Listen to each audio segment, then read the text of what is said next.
Welcome back, everybody. It's Monday, and we got a new episode for you. I am Sergio. To my right is Matt. To my left is Brian. How are we doing, fellas? Doing pretty well, Sergio. How are you? I'm doing great, living the dream. Well, fellas, this now brings us to perhaps the most exciting moment in crossing the line history. Today, as we promised, we will be interviewing professional NBA player. We can sit here all day behind this desk talking about sports, analyzing, criticizing plays and teams, but today we are going to get the insider perspectives, which is the best perspective you could get. From a San Antonio Spurs basketball player himself, Derrick White is online waiting for us to FaceTime him with him for a special one-on-one interview. So you guys get those questions ready, because we sure do have those ready. How are you fellas doing? Exciting moment, aren't we? Very exciting. Very Sergio. exciting. Awesome. How's it going, Derrick? How you guys doing? Pretty good, pretty Good. good. All right, Derrick, thank you for being with us today. So you represented Team USA in the World Cup this summer. What was that experience like for you? It was a great experience. I mean, anytime you could represent your country and play the game that you love is always a blessing. And I had a great group of guys around me, and I really enjoyed it. Was it hard for you guys to build team chemistry, or was it natural for you guys to develop that bond for friendship? I mean, off the court, we were all pretty cool. Just on the court, just learning people's tendencies, learning where they want the ball and all that stuff. It takes a little bit to get used to, especially when we're playing against teams that have been playing together like their whole lives. So it took a little bit of adjustment, but I think we made it pretty quickly. So obviously you guys did not have the type of finish that you were wanting in the World Cup. What was the attitude on the team like after the losses to France and Serbia? Were you feeling like you just weren't playing your best basketball, or did you think that teams like France were just better than you? I mean, obviously we were disappointed. I mean, those are two good teams, but some things we wanted to change on the stretch. I mean, we came in there with gold in our mind, and to not get that goal is definitely disappointing. I mean, the world has a lot of talented players, and those are two good teams, but we were disappointed that we didn't come back with the gold. Right. I think you guys perform well. Obviously, it's a learning experiment. You guys are all pretty relatively young. What would you say is the craziest thing you saw or learned while spending time in those other countries exactly? What did you learn? Did you find anything? Did you discover yourself a little bit more? Or I mean, I learned Australian rules football, so that was Ah. pretty crazy. That's different. They're crazy out there about that. I mean, the international basketball is completely different from NBA basketball, so Right. that took all of us a big adjustment and something that we had to kind of learn on the fly. So just learning those two different things, it was a cool experience, though. In what ways is Australian basketball different or international basketball? FIBA basketball, they have a different basketball. There's little rules that are different, like they don't have defensive 3 seconds. You can knock the ball off the rim. Oh, wow. The they allow a lot more contact. It's way more physical. So it was a big adjustment for all of us, and something that I mean we haven't played like that in years, since like college pretty much. So it took a little bit to get adjusted to. And did you prefer that to NBA basketball, playing it a little more physical? Yeah, I mean it was cool. I mean defensively, it's nice to kind of get away with a little bit more than you would in the NBA, but I mean offensively, you just gotta fight through contact, play through, and not expect a whistle. Right. So the Spurs season is just about to start. Do you have any personal goals or expectations for the Spurs this season? Yeah, I'm excited for the season. I think we got a lot of great guys on the team. We got a lot of work to do, but if we just come together and play as a team, I think we'll do some good things here in the West.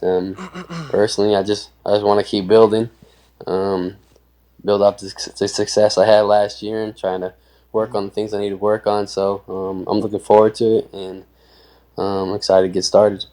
So personally, are you thinking, slam dunk contest champion, NBA MVP? What do you think, man?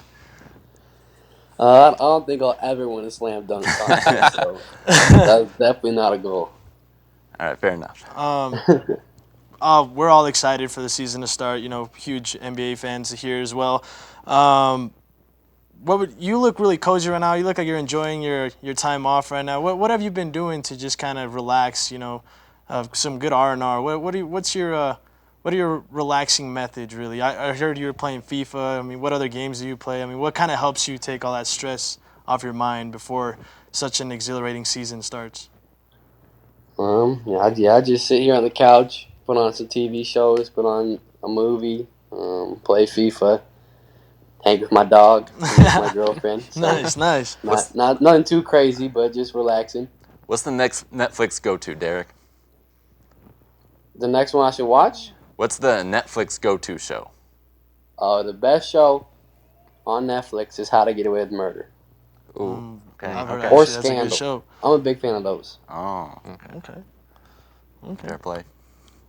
All right. But I'm open to suggestions. Ooh, Oh man. Ooh, you gotta look at That's a Designated tough Survivor. ooh, Designated Getting that one. Survivor is a good one. Yeah. I don't even watch Netflix. Designated Honestly. Survivor. Oh man. Yeah, anyways, going back to the Spurs, you got DeJounte Murray returning to the team this season. How do you think you two are going to work in tandem this year? I think everybody's excited to have him back. People saw how hard he was working, and he's going to help us win some games. I mean, obviously, what he does defensively with his length is going to bother teams. He's going to help us out defensively, and then he's worked hard to improve his offensive game. So we're all excited, and it's going to take a little bit to mesh with him again, but I think it should go smoothly. Very exciting young player. Since you've been in the NBA, you got to guard a lot of great players, great athletes. In your opinion, who's the hardest player to guard that you've had to guard? I mean, they're all pretty hard. I Yeah. mean, Durant, Lillard, Harden, Steph. I mean, the list goes on and on. I mean, they all got their little things that makes them special. Right. It's I don't know if I could pick just one, Right. but there's so many guys in the league that are so tough to guard that it's hard to do one-on-one. You got to do team defense. What about this, Derrick? Who's the easiest player you've ever had to guard? Matthew Incherkin. I knew he was gonna say that, bro. Wow. That's not true. Oh man. And let me That ask hurts. you this: what was it like to get knocked out of the playoffs by your favorite team growing up? It sucked. I mean, that was a tough series. I mean, losing Game 7, I mean, that was tough. There's always things you wish you could do and wish you could change. Yeah, but I didn't. It was disappointing. Did you root for the Nuggets after that game, or were you wanting them to lose? Nah, I wasn't rooting for anybody. I was just watching the games, but I wasn't rooting for anybody. Right. Well, this is kind of a question that really it doesn't have to do with basketball, but what's your favorite Tex-Mex restaurant? Qdoba, Chipotle, Free Birds, or do you have something else that you were like, yep, no doubt, I'm gonna eat that? Is there something that you prefer? I mean, we're out here in San Antonio, so we got a lot of different options. Out of those that you said, I'm gonna go with Qdoba because of the queso. Yep. But they don't have Qdoba out here, which is crazy. So, we like to go to Lupe's Tortillas. Oh, That's that the sounds spot. fire already. All right, we got to get a Wow. list going next time. Yep. We have some press coverage in San Antonio, guys. All right, we're gonna finish off with one more question, Derrick. So you've obviously been able to spend a lot of time with Coach Popovich, with the Spurs, and with Team USA. What would you say is the one thing that sets Coach Popovich apart, that is kind of his X factor, or something that most people don't know about Pop? He tells a lot of jokes. Ooh. He's not as serious as you guys probably think he is. And then on the court, it's all about like the fundamentals, the little things. He doesn't care about the flashy plays, just being super solid, make the simple plays. And when you start getting flashy and making mistakes, like it's all about fundamentals and defense. So that's why you haven't been breaking out the 360 dunk. Yeah, that's why I haven't. There we go. Oh, man. All right, Derrick. Well, thank you so much for being with us today. Good luck this season, and I hope you have a great rest of your day. Thank you, Derrick. Huge fan. Thanks, Derrick. Thanks for Appreciate having it. me. Can't wait.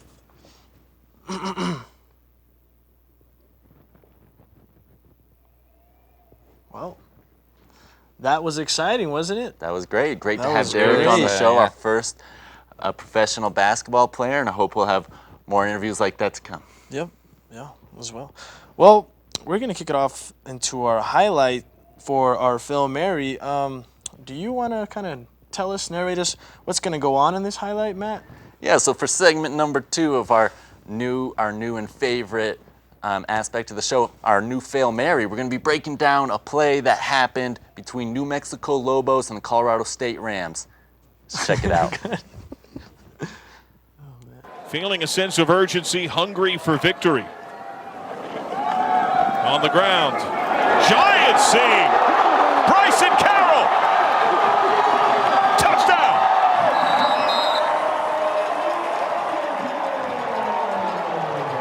He entered with 196 yards on the season. Was an option quarterback, but watch what he does here. Does he have the ball when he crosses the goal line? Is it in his possession? Got it. Dropped it on the 2-yard line.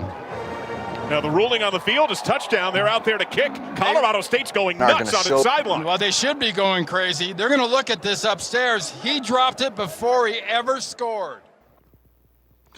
Wow. Yeah, it's always a shame to see players do that, drop the ball before the goal line. You know, maybe they don't have the right coaching there, teach the fundamentals. We're going to see Matt trying to teach me and Sergio the right way to score a touchdown. Takes longer than you expect.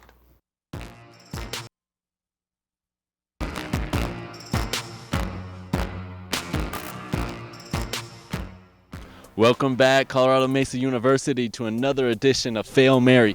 Today, we're going to be dissecting a play that happened between the New Mexico Lobos and the Colorado State Rams, in which running back Bryson Carroll made a costly mistake where, on a breakaway touchdown, he dropped the ball before crossing the goal line.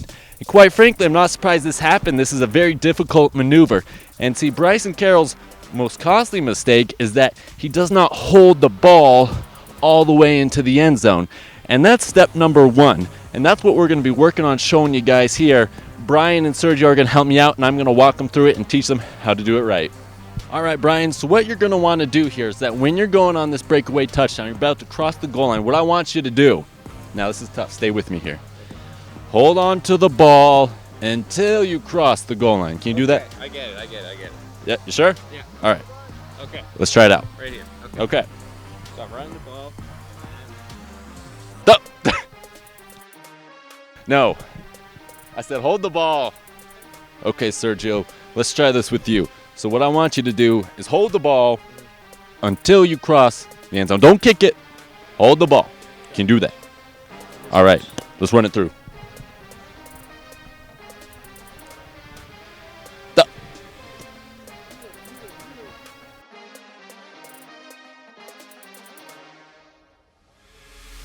Okay, Brian, I see where your confusion was. It wasn't clear that maybe you weren't supposed to kick the ball. Oh, yeah, okay. Yeah. Right. Not supposed to kick the ball. No, don't kick the ball. Okay. Now hold the ball with your hands until you cross that yellow line. Okay, Got it? got it. Let's run it. There it is, coach. Okay. Oh.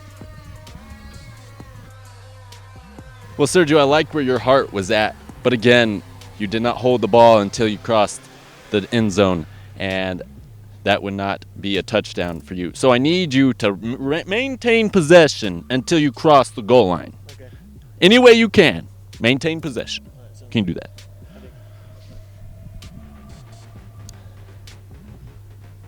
Oh my God. All right, fellas, I see where the disconnect is and how you guys screwed up so badly. And I think you guys want to both add your own personal flair, which is great. I love it. Now, if we could just transfer that flair after crossing the goal line, I think that might work. What do you guys think? Okay, coach. Yeah, all right, coach. So it's the flare after crossing the goal line. Okay. I like it. That was perfectly executed. Well done, Brian. Make sure you hold the ball all the way in. Oh, yeah. I like it. And that was a great job of saying screw you to whichever team you're playing. Well done, Sergio. I love it. Beautiful. Epitome of agility. What a man. So essentially, executing the second half of this play comes down to not running straight into the end zone like Bryson was trying to do, but making it as complicated and as cocky and with as much swagger as you can to run into that end zone. And that's what it's all about, saying screw you to the other team and scoring that touchdown.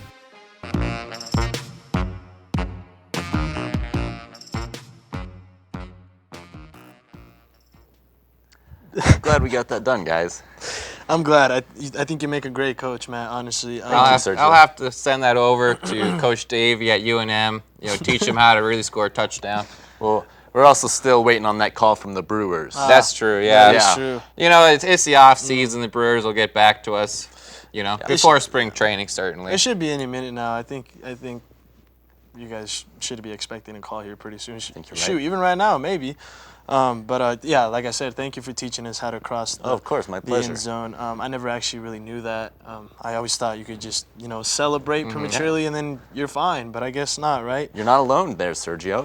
It's a tough maneuver. Yeah. Not everyone can do it. Yeah, no, But I'm it takes- glad you guys got it down. Just takes a specific skill set for sure. Anyways, that was fun. Hope you guys enjoyed it as much as we did. Let's talk some topics. Fellas, the Chiefs dropped another one. Would you guys say they're in trouble? I mean, we all know the caliber of a team that they are. But what do you guys think? Brian, what do you think? What's going on with them is just like a little, mid-season funk, sort of, kind of. I don't know. It's kind of weird. What's going on? I don't think they're in trouble. I'll start off with that. I don't think they're in trouble. The AFC West is looking really bad. The Raiders might be their biggest threat this year. Broncos. Josh Jacobs is having a good year as a running back. But the Chiefs already beat the Raiders pretty easily this year.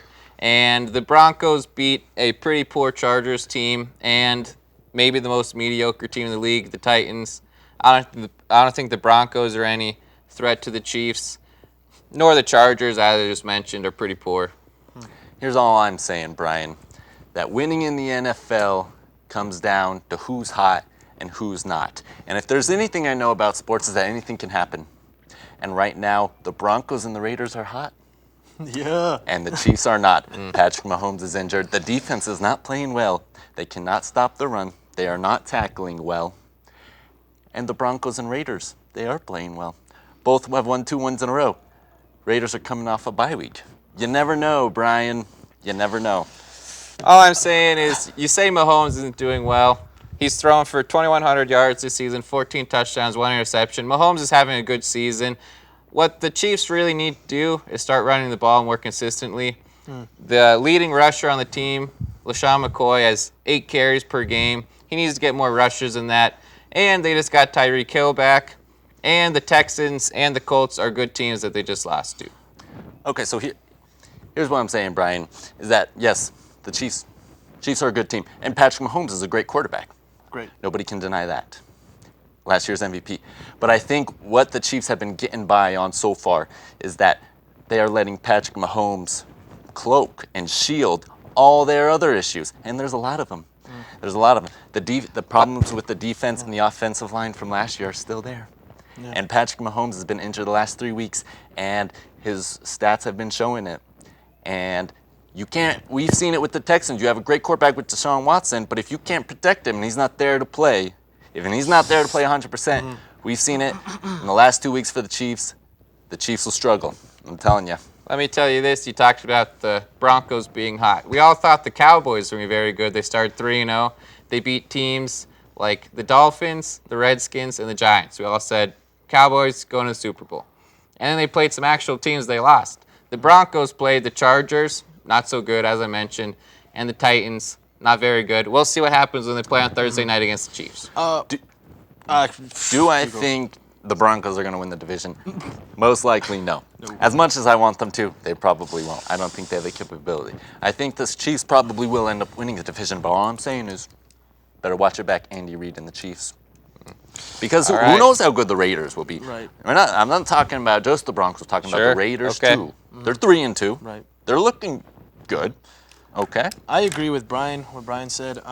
They do got to run the ball a little bit more. The whole passing game obviously is stellar, and we know what Patrick Mahomes could do, scrambling around the pocket. But like you said, it's going to make them maybe a little bit too one-dimensional. And if injuries and defense are, playing lackluster, stuff like that, it can catch up to them. But I think their biggest threat, they're going to win the division, I feel like, even though I'm a huge Broncos fan. You give me crap after. But I think they're set on the goal for first number 1 seed so they could get home court advantage throughout the playoffs. And they really got to step it up because if not, the Patriots will have that again, and we all know we don't want to see that. Yeah. Fellas, sad news. There's a tragedy going on with the Angels involving opioids. Matt, you know a lot more about this than any of us. You mind educating us on this topic? Yeah, so for those of you who don't know, unfortunately, the Los Angeles Angels lost pitcher Tyler Skaggs in a tragic opioid overdose back in July. And new light on this topic has just come to light, and that friend, Angels employee Eric Kay, has revealed that he was the one who was supplying Tyler Skaggs with the oxycodone and with the opioids. And he is saying that he told others in the Angels organization, other people in the Angels organization knew about it, knew that Tyler Skaggs had a problem, and did nothing. And that's what Eric Kay is saying. Eric Kay, who is also in rehab right now for his own opioid addiction, saying that there are people in the Angels organization who knew about it and did nothing. And my thoughts on this is that, the opioid crisis is a national issue. And you have people who still don't want to take responsibility, don't want to stand up, don't want to acknowledge that they made a mistake. And maybe that's what we have going on in the Angels organization. And we have people who just cannot admit that, they were wrong, cannot resist the temptations of power, money, and fame. Sure, I think on that topic, whether or not the Angels knew about it, whether or not Eric Kay is telling the truth, I think that it's a big issue. Eric Kay said that there's at least 5 Angels who at the time of Skaggs' death were using opioids. Whether or not they learned from Skaggs' death and, they saw their friend die, whether or not they stopped taking opioids or they still are, 5 of the 40 players on the Angels roster taking opioids is incredible. Wow. And whether or not the Angels knew that, it's hard to think that that's what these professional athletes think they have to do to feel good. I don't know. Mm-hmm. Well, and it's not easy to keep secrets when you're in a place like that, when you're playing for a Major League Baseball team. It's not easy to conceal everything. And the fact that what was also learned, what Outside the Lines learned, is that Eric Kay was not the one who gave Tyler the drugs that he overdosed on and eventually died from. Mm-hmm. And so you'd have to think that there must be other people he has, other teammates or other employees he's working with. Yeah, if Kay didn't give him the drugs, he would find it somewhere else, and that's the sad reality.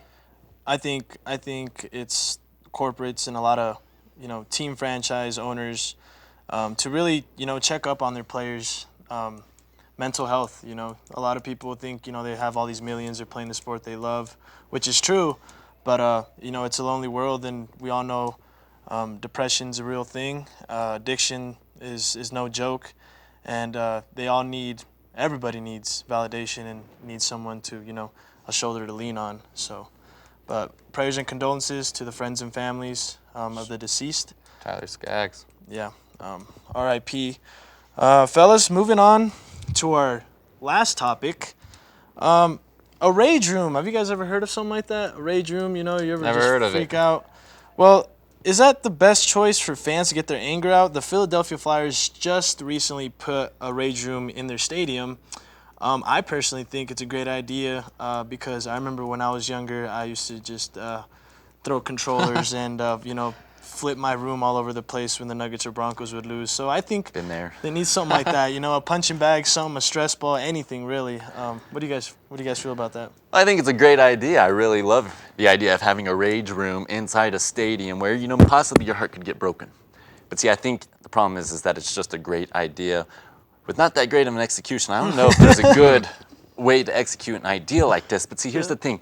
If I'm at a game and I'm pissed off, I'm heartbroken, I'm in no mood to drop a dime to go out and break some TVs. Because so what the Flyers are charging is $35 for 5 minutes per person. For one person to go in there, it's $35 for 5 minutes. Or two people can go in there, a group of two, it's $60 for 5 minutes. I'm in no mood No. after my team is losing to drop $35, $60 on 5 minutes and doing something I could probably do in a random junkyard 5 miles away from my home. It should be free. Sure. Well, if it was free, how many of those fans would just go in there and bash shit all the time? Because Philly fans are pissed, if we're being honest. The Flyers haven't won the Stanley Cup since 1975. The 76ers won their last championship in 1983. So that's a combined 80 years without a championship in the Wells Fargo Center. And the Philly fans are pissed. I remember the last time the Flyers made the playoffs. They lost to the Penguins in the first round. And the last game they played against the Penguins there, end of the game, they're throwing beer, they're throwing all sorts of crap onto the ice. The Philly fans, I think if the Philly fans are drunk enough, they'll go beat some stuff in the rage room. But it is pretty expensive. And the Flyers have just been sad, Look at They have lost 6 Stanley Cup finals since they won in 1975. They've had 33 playoff appearances since 1975. They've only missed 11 playoffs since then, and they still haven't won in almost 45 years. You know what they should do is have the same rules for fans as they do the players in the game. So if you get into a situation where you want to fight another fan, maybe a fan of the opposing team, you say, okay, you guys can fight, but you got to go into this rage room, and you can duke it out. That's fine, but then you have to leave leave afterwards. True. You're ejected. That's an interesting You're done for the idea. night. Yeah, that is. Interesting idea. Well, thank you guys for your opinions on that. I did not know it cost that much to, Expensive. get just angry expensive. and let your anger out. At least it's a safe place. Yeah, well, I mean, But you get 5 minutes to smash as much stuff as you want. That's the thing. they better have a lot of TVs because I'm going in there wrecking havoc. It's creative way to get rid of old electronics. Yeah. Well, we're approaching the end of our show, fellas. It's time for our shout-outs. Matt, who do you have? My shout out goes to Eliud Kipchoge, the man who broke the record, who finally ran a marathon that was under 2 hours. All I hope is that the next person who does it has an easier name to pronounce than that Kenyan. Brian? That'd be good. My shout out is to my man, Mono Sam Darnold. Dealt the Cowboys their 3rd straight loss, and the Jets got their first win of the season. Hey, my shout-out is going to go to our special own CMU TV for having their launch party this Friday. Be there, be square. I'm not a square, so I'll be there for sure. So will these guys. I'm a circle. And hopefully see you there. If not, we'll see you next Monday. Have a great rest of your week, guys. Sayonara.